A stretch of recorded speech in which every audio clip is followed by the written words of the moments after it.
kollegoja. Nythän niitä ihmisiä tässä niin odotellaan muutama minuutti ennen kuin aloitetaan.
Jotain sanoa, koska tästä tulee aina se olo, että katkesiko yhteys ja ihmiset jäätyivät kuvassa, kun kaikki on jännittyneen hiljaa, niin pidetään ainakin höpinällä hetki auki ja noin. Tervetuloa Susanne. No mutta nyt meitä on yhtä paljon vieraita kuin talon väkeä, niin ja kello on 2 minuuttia yli 1, niin aloitellaan webinaari, eli tervetuloa Euro-Emotour infovebinaariin, järjestäjänä Haaga-Helia ammattikorkeakoulu. Ja minun nimi on Kristian Siives, olen täällä mukana ja kollegoita Haaga-Heliasta on minun kuvaruudussa vasemmalta alkaen Anu Lehtinen ja Antti Jylhä ja Mia Plank, jotka tässä toimitaan tämän tunnin tilaisuuden isäntinä ja emäntinä, ja roolit on jaettu suurin piirtein niin, että minä ja Antti puhutaan ja Anu vastailee myös kysymyksiin ja Mia tervehtii ja hoitaa tekniikkaa, eli hoitaa nauhoitukset ja tämän tyyppiset asiat. Ja hyvä, meillähän tulee vielä lisää ihmisiä. Tervetuloa myös Tero. Mutta joo, mennään asiaan ja toivotetaan tosiaan vielä kerran lämpimästi tervetuloa ja toivoemme on, että saamme tämän webinaarin nauhoittaa, jos jollakin on jotakin sitä vastaan, niin sen voi nyt ilmaista ja toimimme toisen. Nauhoitamme tämän enempi puheosuuden, eli missä käymme läpi tämän hakuun ja projektiin liittyvät asiat ja sitten se kestää, tämä on 3. samasta teemasta, niin se on kestänyt siellä noin 32-33 minuuttia, joka osa nauhoitetaan ja sitten on aikaa keskustelulle ja kommenteille, jota ei nauhoiteta, niin toimitaan suurin piirtein tällä lailla, tai toimitaan näinkin tälläkin kertaa. Ja saa toki, ja voikin tässä jo esityksien aikana keskeyttää, mutta sinänsä ehkä yritän nauhoitukseen muun takia, niin on ihan hyvä jättää ne kysymykset ja keskustelut sinne loppuun. Meillä ei ole kauhean paljon ihmisiä, niin ehditään varmasti keskustella sieltä läpi. Ja tässä tilaisuudessa pyritään vastaamaan 3 kysymykseen, että mitä Euro-Emotour on, miksi se on kiinnostava ja mitä se tarkoittaa ja miten siitä voi suomalainen matkailualan yritys hyötyä ja miten rahoitusta ja tukea liiketoiminnan kehittämiseen sitten tästä hankkeesta voi saada. Eli projekti lyhyesti, vähän se tausta-ajatus, minkä tyyppisessä tematiikassa me ollaan mukana matkailuyritysten digitalisaatiossa, markkinoinnissa ja kattoterminä neuromarkkinointia siellä vähän käsitellään ja sitten prosessi siitä, että miten haetaan mukaan, kuka voi hakea ja mitä hakemalla voi saada. Mutta räjäytetään pankki ja tiivistelmä tähän alkuun, jos joku joutuu tekemään. Eli kyse on siitä, että tämän projektin kautta voi saada jopa 10 000 euron arvosta arvoseteleitä tai vouchereita, joita voi käyttää markkinointipalveluihin, omien sähköisten digitaalisten palvelujen kehittämiseen, matkakustannuksiin, koulutuksiin. Jokainen yritys, joka mukaan valitaan, niin käyttää sitä oman projektinsa ja omien tarpeidensa mukaan, ja PK-yrityksille osallistuminen on maksutonta eikä oma rahoitusta tarvita, ja hakuaikaa vielä melkein 2 viikkoa jäljellä. Kyse on siis eurooppalaisesta COSME instrumentista rahoitetusta projektista, jossa mukana on toimijoita useasta Euroopan maasta, ja keskeisimmät kumppanit tuossa lyhenteinä mainittuna, ja ei tässä mennä kauhean syvälle niihin, mutta meidän konsortion tämän hankkeen vetäjä on Las Palmasin yliopisto Gran Canarialta, joka on tuossa ykkösenä, ja sitten on Italiasta yliopistokumppani, jolla on myös tutkimuslaitos, nämä TIDES ja SISET, ja sitten meillä on 2 matkailualan eurooppalaista järjestöä, jotka ovat mukana ETOA, joka on eurooppalaisten European Tour Operator Association, eli edustaa matkanjärjestäjiä, mutta myöskin muita matkailun yrityksiä, kansainvälisiä matkailuyrityksien etujärjestö, ja sitten on Nextour, joka on taas eurooppalaisten matkailualueiden järjestö, ja he on meillä mukana. Sitten meillä on Gran Canarian saarten hallintoelin ja Haaga-Helia sitten Suomesta, ja meiltä erityisesti Lab8, mikä on meidän palvelukokemusten laboratorio. Ja puhutaan vähän lisää tuosta hankkeesta seuraavaksi, mutta Antti esittelee lyhyesti vielä Haaga-Helian. Joo, kiitos. Joo, eli mä oon Antti Ylhä, palveluliiketoiminnan kehittämisen ja muotoilun tutkimusaluejohtajana Haaga-Heliassa toimin, ja mehän ollaan ammattikorkeakouluna Suomen toiseksi suurin, 11 000 opiskelijaa, lähes 750 asiantuntijaa 5 kampuksella, ja meidän missiona on olla kansainvälinen ja rohkea työelämän uudistaja, ja siihen tämäkin hanke läheisesti linkittyy. Ja tämä nivoutuu tähän meidän palveluliiketoiminnan tutkimus-, kehitys-, innovaatiotoimintaan tämä hanke, ja meidän tutkimusalueella ja Haaga-Heliassa yleensä keskiössä on uutta osaamista luova soveltava tutkimus. Eli ihan niin kuin tässäkin hankkeessa pyritään myös edistämään teidän markkinointiosaamista uusiin suuntiin. Ja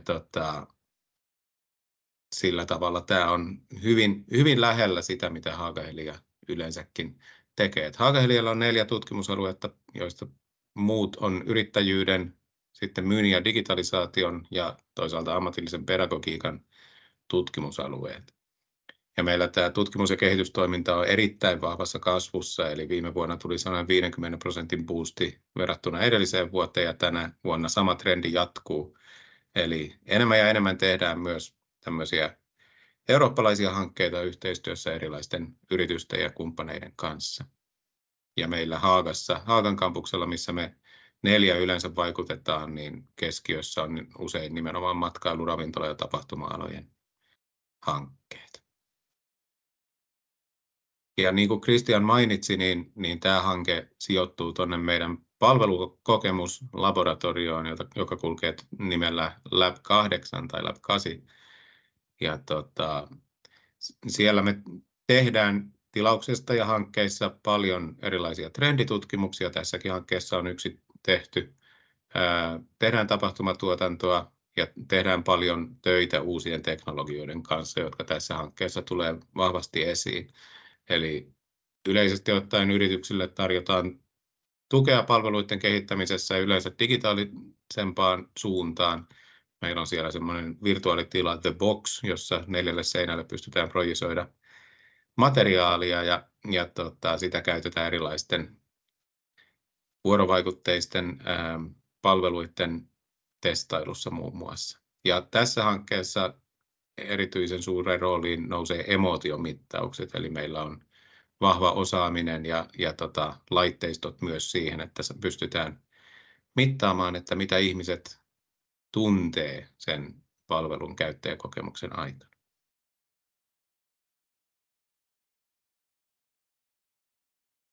Hyvä, kiitoksia Antti esittelystä.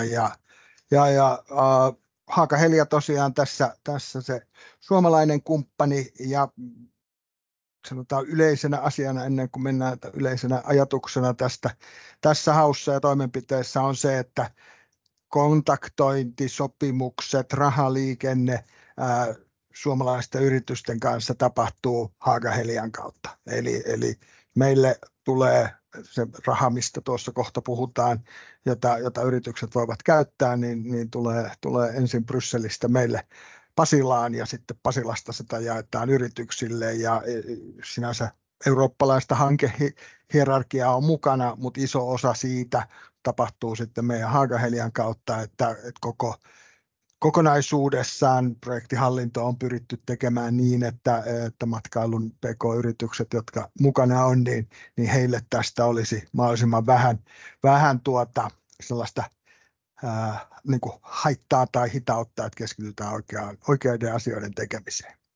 No mutta tuossa mainintana tulikin emotiotutkimus ja neuromarkkinointi, että kokonaisuudessaan tämä Euroemotour asettuu niin kuin digitalisaation kehittämisen ja niin kuin alle ja matkailun PK-yritykset ja perustelut sille, että miksi tätä tehdään, niin johtuu tietysti yleisestä muutoksesta ja kehitysmahdollisuuksista, joita digitalisaatio tuo, ja sitten toisaalta siihen, että COVID-pandemia vaikutti voimakkaasti matkailuun, että perustaustassa, että miksi matkailuun käytetään rahaa, paitsi että se on ollut ja on Euroopassa erittäin tärkeä toimiala, niin myöskin se, että haluaa Euroopan tasolla siihen halutaan tukea suunnata, on se, että toivottaisiin koronankin vaikutuksista, ja se kolmas asia, että näissä digitalisaation askeleissa monasti ne matkailun PK-yritykset, jotka on kuitenkin matkailusektorin valtaosa, niin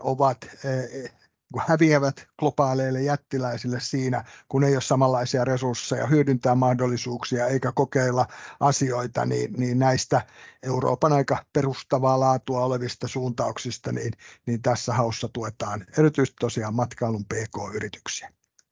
Ja teemana on tuo neuromarkkinointi ja se on kattoajatus, jonka taustalla on se, että digitalisaation ja monen muunkin tekemisessä se, että kun asiakkaamme aina, tai me ihmiset aina, mutta erityisesti matkailussa tunteet on voimakkaasti mukana.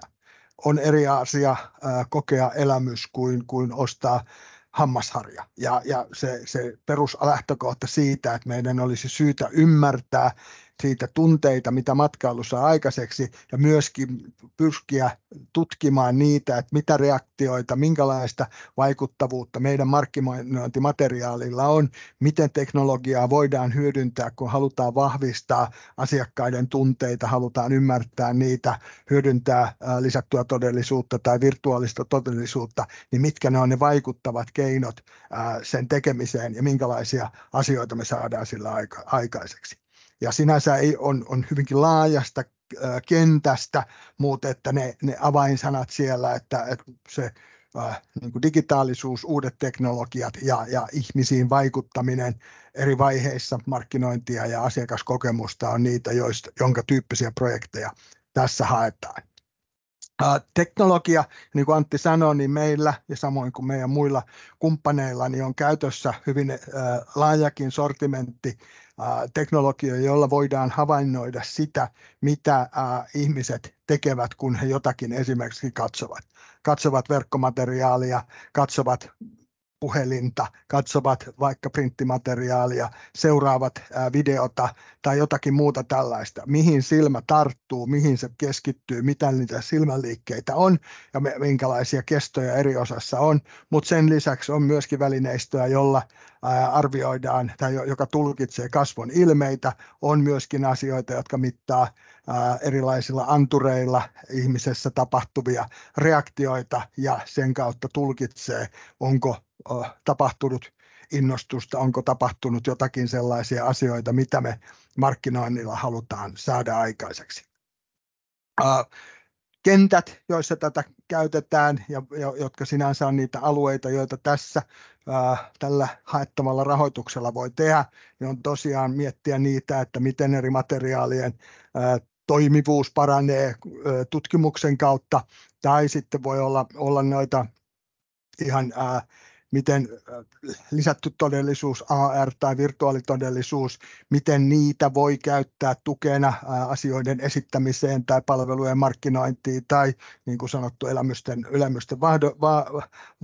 vahvistamiseen tai kokemiseen, ja sen lisäksi myöskin mukana vahvasti on niin kuin datan hyödyntäminen eri muodoissaan, eli voi olla, tai että senkin tyyppisiä kehittämishankkeita voidaan tässä rahoittaa. Mitä ne siis käytännössä nämä tutkimukseen liittyvät osat on, niin jotakin tämän tyyppisellä asialla niin kuin se näyttää, kun sitten jonkun katsetta seurataan, voidaan tulkita viipymästä, voidaan tulkita kasvojen ilmeistä, minkälaisia vaikutuksia on. Ja tämä tekniikka on tosiaan niin, että meillä Italiassa, Espanjassa kumppaneilla näitä laitteita on ja niitä voidaan tehdä, niin kuin esimerkiksi Kanarian kumppanit ovat kovasti kiinnostuneita ymmärtämään enemmän suomalaisten, jotka ovat Kanarian saarille merkittävä kohderyhmä, niin minkälainen markkinointimateriaali, kuvat, viestit toimii juuri suomalaiselle yleisölle. Mutta se voi olla myöskin geneerisempiä tutkimusyksikköjä ja näin, niin eli erilaisten ihmisten kokemuksia ja näkemyksiä voidaan hyödyntää sen kehittämisen tueksi. Tässä Italian kumppaneiden esimerkki tämmöisestä nimenomaan katseen seurannan ja viipymisen toteutuksesta live-kuvana, joka heillä tutkittiin sitä, että miten matkanjärjestäjäpuolen maksuvaiheen yrityksen sivulla tapahtuu. Ja siellä huomio tuli siihen, että asiakkaat helpommin löysi paikat lahjakortille, luottokortille maksulle kuin sillä, että he maksaisi itse sen niin kuin laskun saman tien, joka taas matkanjärjestäjäpuolelle olisi mielekkäintä saada ikään kuin rahat mahdollisimman nopeasti tilille ja tätä kautta saada niin kuin kassavirtaan vauhtia. Ja tämä esimerkkinä sen takia, että vaikka me ollaan jotenkin siellä innovaation aika etukentällä ja teknologioissa, joista me ei kovin paljon ole ehkä vielä kokeiltu, niin se mitä haetaan, se kehittäminen ja parantaminen, niin se on hyvin konkreettisia asioita. Markkinointimateriaalin toimivuutta, uuden verkkosivun jotakin asioita, uutiskirjeen eri vaihtojen testaamista tai jotakin muuta vastaavaa, joka ensin tutkitaan ja sen jälkeen kehitetään malliin, niin nämä on kaikki, että tässä ei rakenneta niin kuin välttämättä mitään tai ei tarvitse ajatella, että nämä on jotenkin liian hienoja ja vaikeita asioita. Nämä on uusien tutkimusmenetelmien, uusien teknologioiden käyttöä käytännön matkailuliiketoiminnan haasteisiin ja mahdollisuuksiin, ja tällä tuella on tarkoitus antaa sitä tukea tosiaan kokeilla, hankkia uutta näkemystä, olisiko tämä se tie, millä päästäisiin eteenpäin. Ja siinä mielessä kannustan siihen, että ei tarvitse pelätä, että tämä on niin kuin liian vaikeaa tai liian monimutkaista. Kohderyhmä on nimenomaan matkailun PK-yritykset ja vahva ymmärrys siitä, että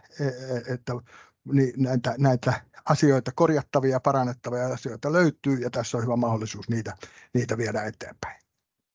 Ja sitten taas meidän roolitus tässä konsortion tutkimuslaitoksissa on, kun kerätään isoja määriä dataa ja erinäköisillä menetelmillä me sitten tulkitaan. Ei myöskään oleteta, että matkailun PK-yritykset tulevat data-analyytikoiksi, ei, vaan se, että me saadaan kokemusta meille lisää Euroopan laajuisesti 100 matkailuyrityksen analyyseistä, niin päästään tulkitsemaan ja oppimaan yhdessä lisää, että mitä sitten seuraavaksi pitäisi tehdä, jotta matkailuyritykset sitten kehittyvät ja saadaan sitä niin kuin kokonaisuutta vietyä eteenpäin. Tarkoituksella tosiaan pidetään kohtuullisen niin kuin napakkana tämä osio, mutta paljon mahdollisuuksia tällä kentällä on, ja osa siitä, että mitä hyötyjä tästä hankkeesta on osallistujille, on se, että saa sitä omaa yritystoimintansa kehitettyä, mutta myöskin se, että pääsee kuulemaan nyt sitä aika ison joukon yrityksistä, kokemuksista, näkemyksistä ja oppimaan, miten muualla on tehty, tai oppimaan, miten joku toimii jossakin, ja tässä niin kuin kannustan myös siltä osin tähän mahdollisuuteen. Mutta kuka voi hakea? Eli tässä soveltuvat toimialat ovat nämä toimialaluokat, eli majoituspalvelun kaikki toimialaluokat hotelleista leirintäalueisiin ja siltä väliltä kaikki nuo 5 toimialaluokkaan kuuluvat.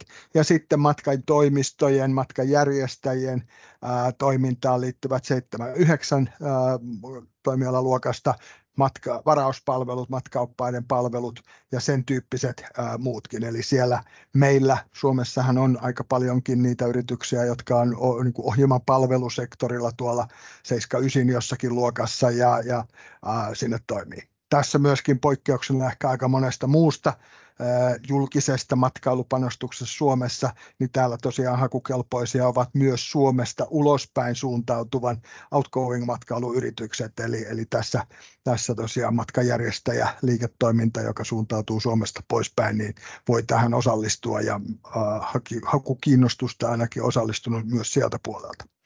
Ja näin.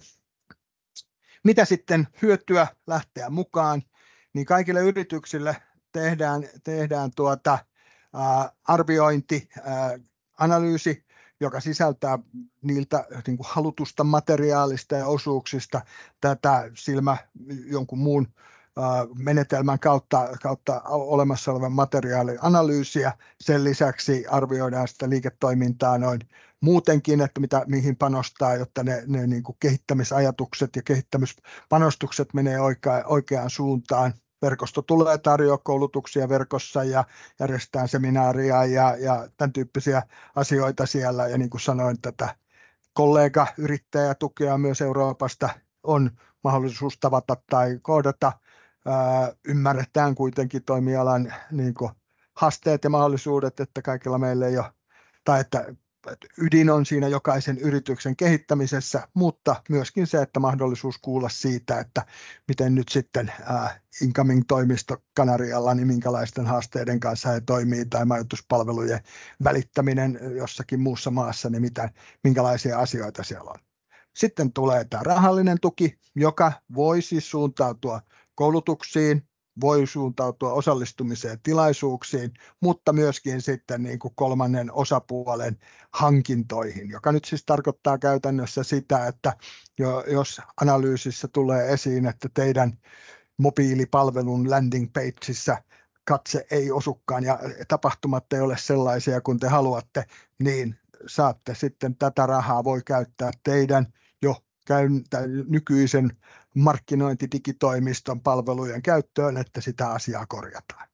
Ja tässä se, että ne että tämän matkailuyrityksille suunnatun haun lisäksi, niin meillä käynnistyy niin kuin palvelun tarjoajien haku, eli sitten kun asia etenee, jos haluat niin kuin viedä, niin haun tulosten kautta, niin voi sitten kannustaa vielä sitä omaa digimarkkinointitoimistoa, että ilmoittautukaapa tänne, niin te olette meille kumppani, tai niin kuin tänään täällä läsnä on taho, joka enemmän on ehkä sinne palveluntarjoajapuolelle, niin myöskin se, että palveluntarjoajat voivat tuoda tänne jo olemassa olevia asiakkuuksiaan tai muita, että hei, nyt voitaisiin tehdä tätä asiaa eteenpäin, ja rahaliikenne silloin ohjautuu tehokkaasti tänne käyttöön.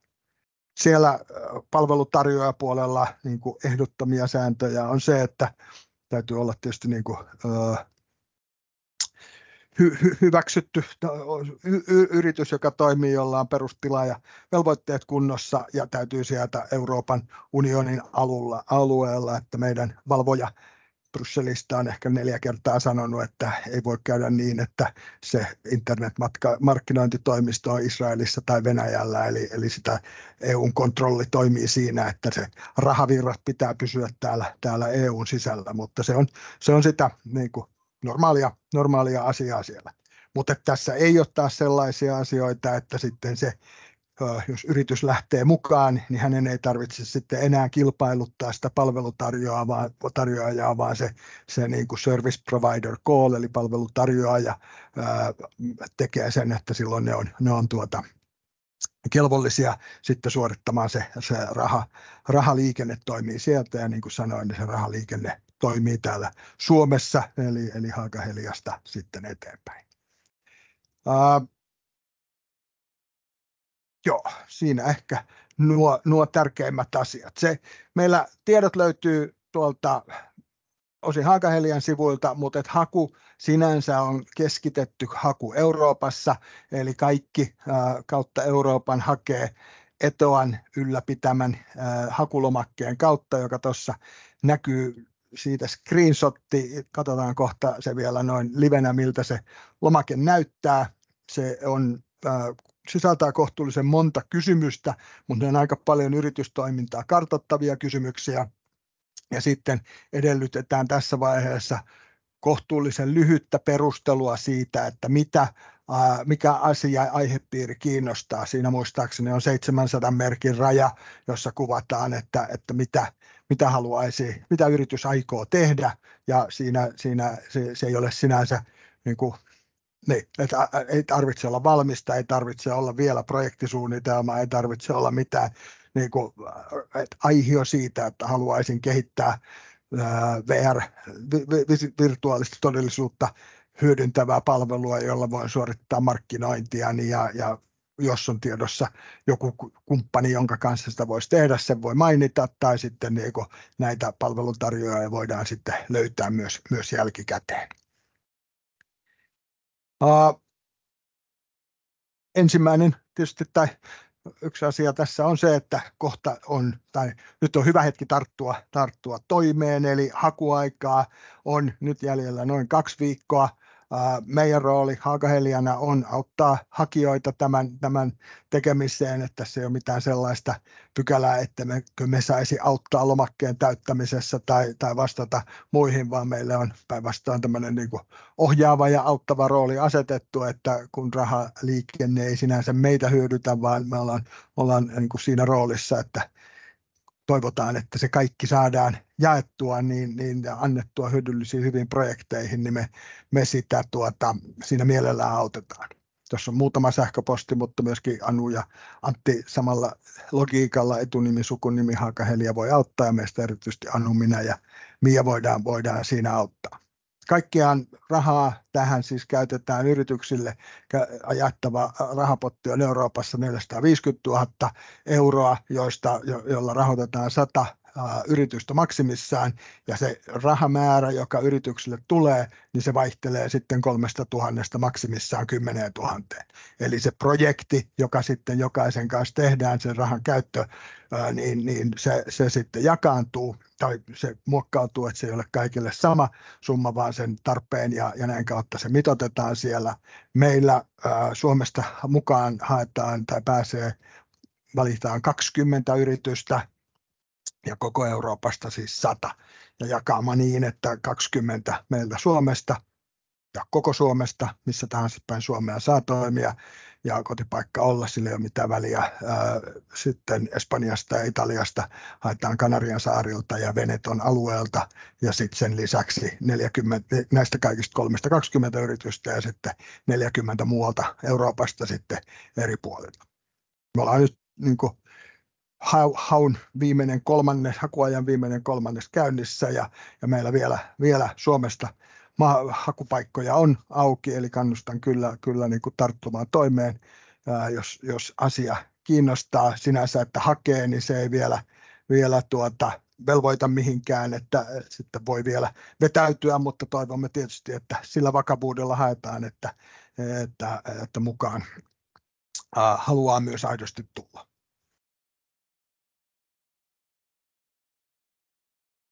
Siinä kalvo-osuus, vaihdan tuon lomakkeen vielä tuohon näkyviin, niin voidaan hetki sitä katsoa, ja samalla on hyvä hetki miettiä kysymyksiä, että jos jotakin on, mitä haluaa esittää.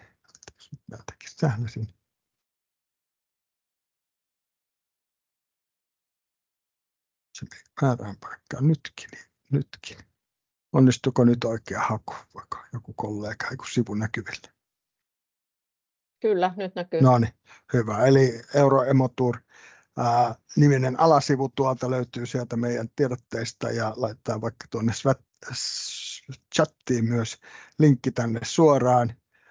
Sieltä voi kuunnella myös, kun meikäläinen puhuu ralli englantia, jos haluaa tutustua konsortio muita, mutta lomake sinänsä löytyy täältä sivun alalaidasta. Täällä on esiteltynä kaikki yksityiskohdatkin hausta, josta tässä niin kuin 30 minuuttiin on pääasiat saanut, mutta nämä, mitä teknologia tekee, minkä näköisiä asioita voi olla, ja ehkä vielä tässä sinänsä sillä rahalla voi myös tehdä tämmöisiä toteutettavia suunnitelmia tai valmennusta, mentorointia, toteutettavuutta, asioita niin kuin selvittää, ja voi olla myös niin kuin, jotenkin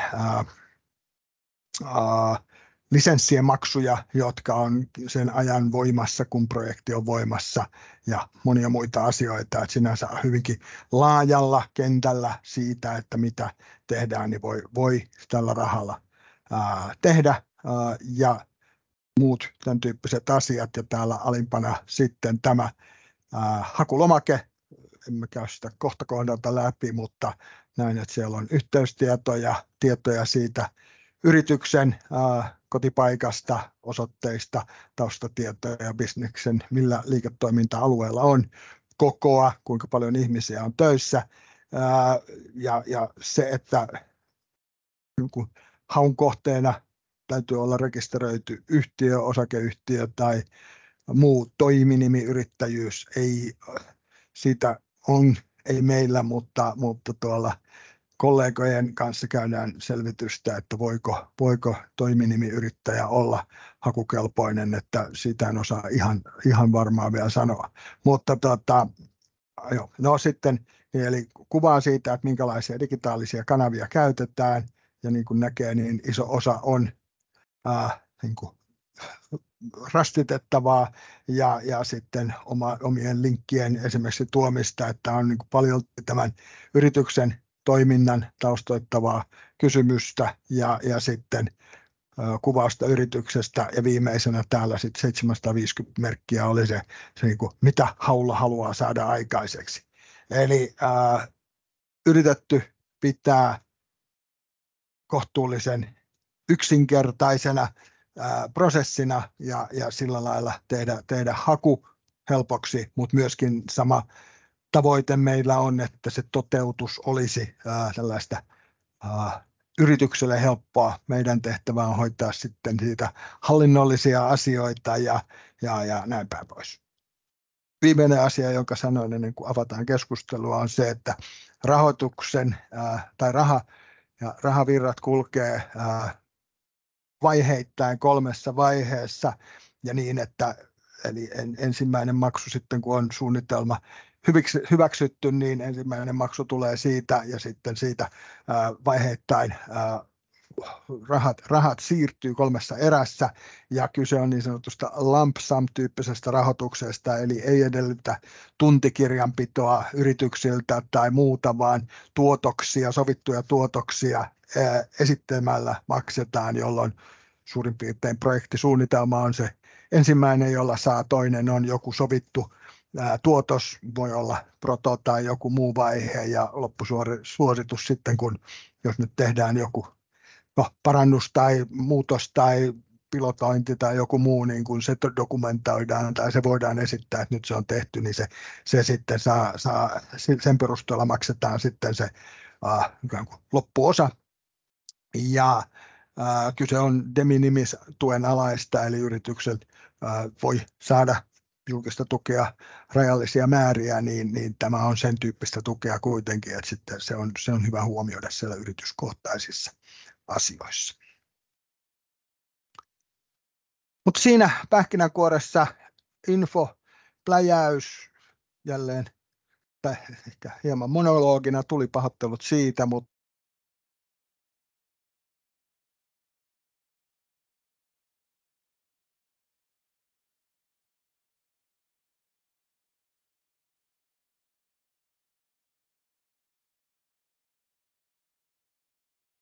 tosinko hetkeksi pois ilmeisesti. Kyllä, nyt on takaisin.